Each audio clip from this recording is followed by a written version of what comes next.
Hello everyone, so I'm Shruti Ahuja, MBBS student at GMCH Chandigarh. So today we will discuss about some tricks related to resistance.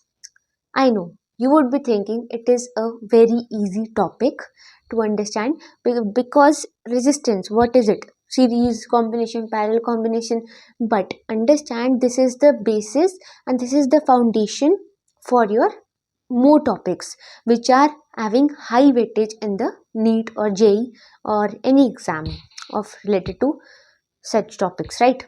Physics. So resistance, we know mainly the problem occurs in parallel combination. In series everything is sorted, it is easy comparatively, right? So first of all I will discuss with the parallel combination.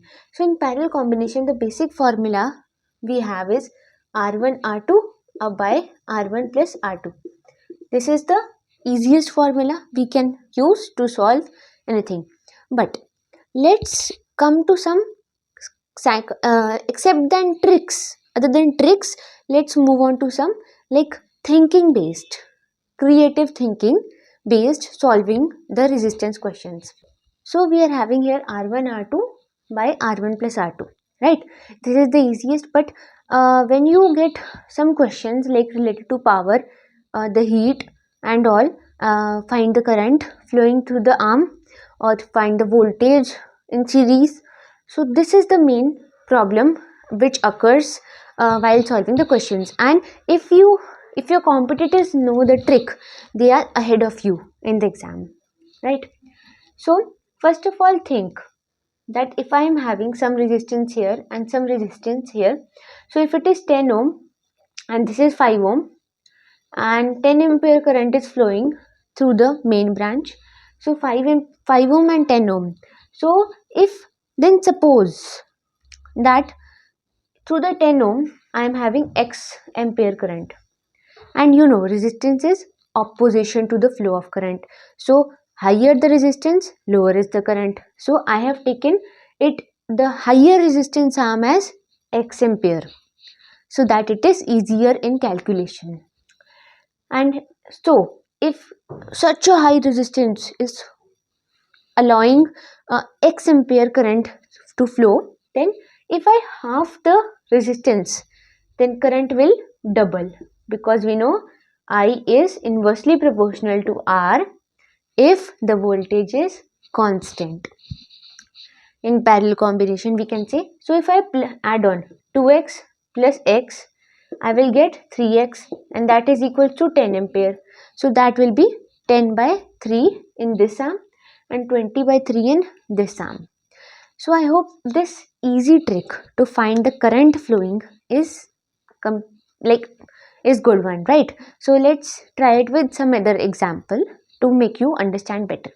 So if I'm having 1 ohm, 2 ohm and 3 ohm resistance, so I have taken somewhat complex example to make you understand.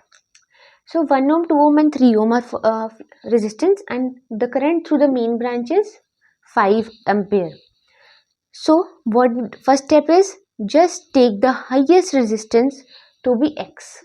This is the x ampere current is flowing, x ampere. So such a high 3 ohm resistance is allowing x ampere. Okay, then we have, so let it be I inversely proportional to R, we know very well.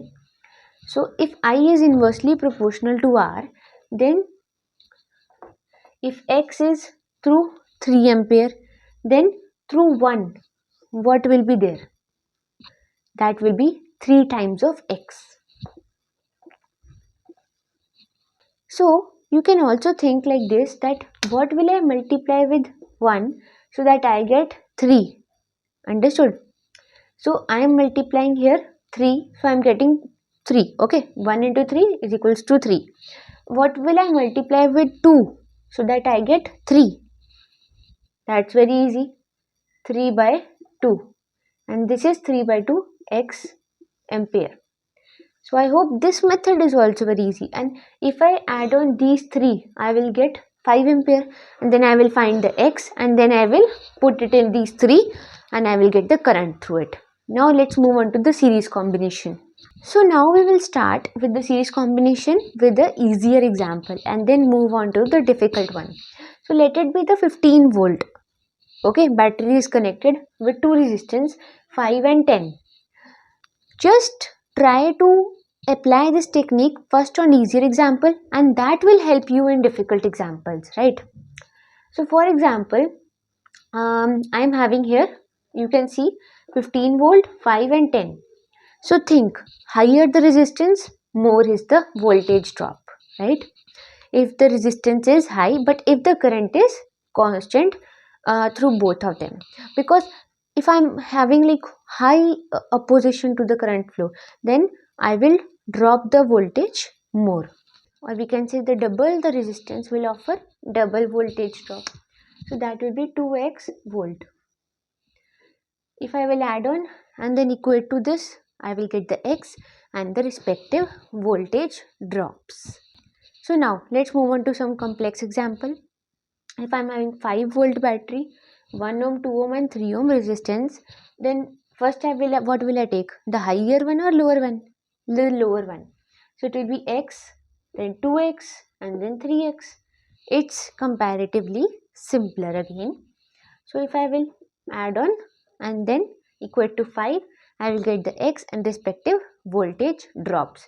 And this method eventually will help you a lot while solving bigger questions. If just give it a try in solving complex questions, and you will get you will be able to solve that in seconds.